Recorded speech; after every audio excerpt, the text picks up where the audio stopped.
I know. Some of you might say I forgot to cover 5, the second on this zombies map for Black Ops 1.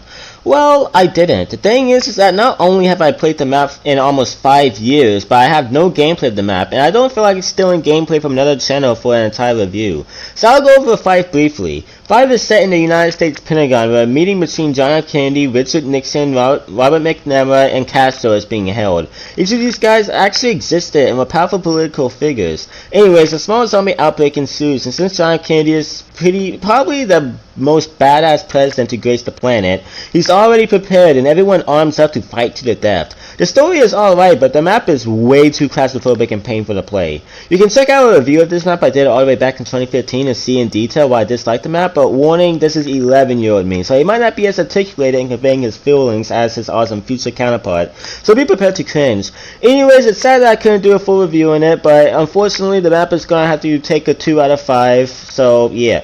Anyways, with that being said, the first map pack for Black Ops 1 released on February 1st, 2011. It featured the third Black Ops 1 Zombies map, Ascension.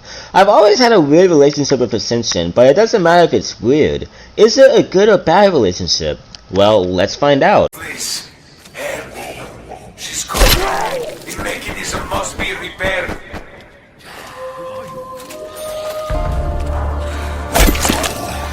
After the events of Kino der Toten, the group finds a device called a lunar pad, an airborne device that allows for quick transportation to the sky, and it takes them to an old Soviet Union facility. The facility was initially used for multiple experiments, most of them being space-related. It's revealed in between the time our group traveled through time, the Soviets confiscated some tech from old Group 925 facilities. That's the tech we see in Ascension. Dr. Gersh, a mad scientist, was obsessed with inventing a contraption named the Gersh device. A device that sucks anything around into an endless void, and it probably sucks Gersh's originality too because he names his own device the Gersh device, but that's besides the point. Anyways, while he was doing this, another scientist by the name of Yuri worked alongside Gersh, but was transferred to working on spacecraft projects which did not please him. One cool thing about this story is that Yuri also confiscated something from one of the Group 935 facilities, which wasn't a piece of tech. It was actually Richthofen's journal. Yuri began reading the madman's journal, which comedically began driving him insane. He also started hearing Samantha, who reminded is in control of all the zombies. She eventually persuades him to ironically trap Gersh inside the Gersh device, which she does have revenge and insanity. And that's as far as this map's backstory goes, so you would assume that this is where the story segment ends, right? Well, nope, because from this map forward, every map has the main quest commonly referred to as Easter eggs or main Easter eggs. These challenging quests allow you to complete certain story-based tasks, so you can not only unlock the ending to a map, but receive a reward for your hard work. I already did Ascension Easter egg back in 2017, so luckily I have gameplay of it, but I am never doing a painful RNG based Easter egg like this again.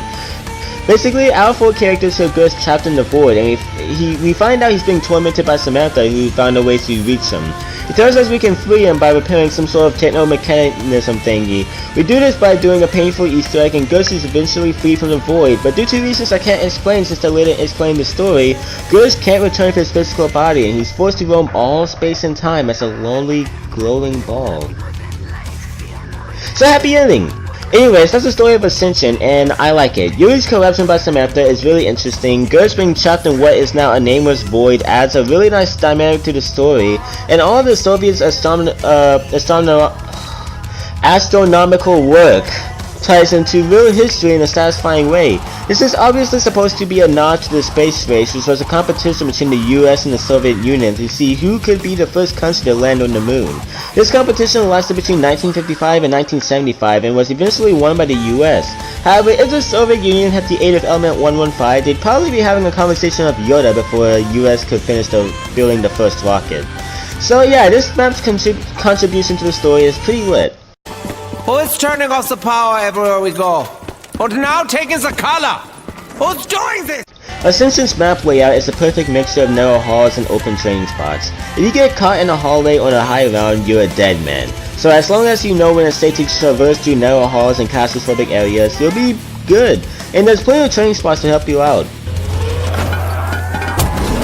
Oh, look at it, sucks him in!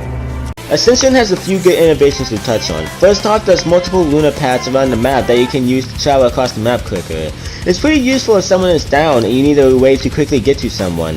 And riding these lunar pads back to spawn is how you get Pack-a-Punch. Once you complete this task, you need to activate a rocket. If you're up for it, you can shoot the rocket until it blows up, which is a pretty cool spectacle. While there are no new wonder weapons introduced, there is a new contraption called the Ghost Device, which I explained in the story. It's pretty useful if you want to den out the horde. Along with the Ghost Device, there's also the Mochois Skadals that are basically just useful grenades. And for the first time since Baruch, there's a new perk introduced called PhD Flopper, which makes you immune to explosive damage and produces a deadly shockwave when you dolphin dive. This is such a useful fan favorite perk that I'm confident it will never get taken out for no reason. Anyways, for the first time in 4 maps excluding 5, the Hellhounds are replaced with another sub-boss. They're replaced with test monkeys that were used in multiple launch experiments that steal your perks from you and deactivate them. This alone makes early rounds a chore to play, and if you're playing solo with a full stack of perks, be prepared to say goodbye to most of them. These monkeys are easily the worst sub-bosses introduced in zombies to make the map so much less fun to play. Other than monkeys, the map has plenty of cool innovations, and the song you're hearing, Abracadabra by Alina Sigman, is amazing.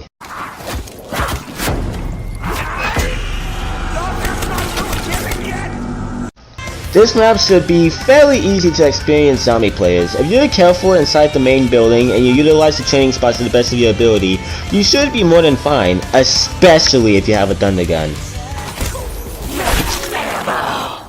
Their little heads will go.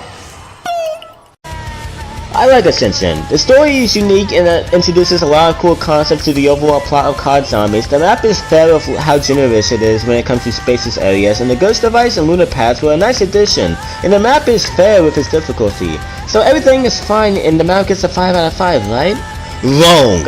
Want someone to blame? Blame these guys. These guys are beyond annoying and make the map a chore to play at times. Luckily, the map is still competent enough to get a 4 out of 5. Anyways, I hope you guys have enjoyed this video. If you have, then please like and subscribe. And as always, I will see you guys next time. Peace, everyone.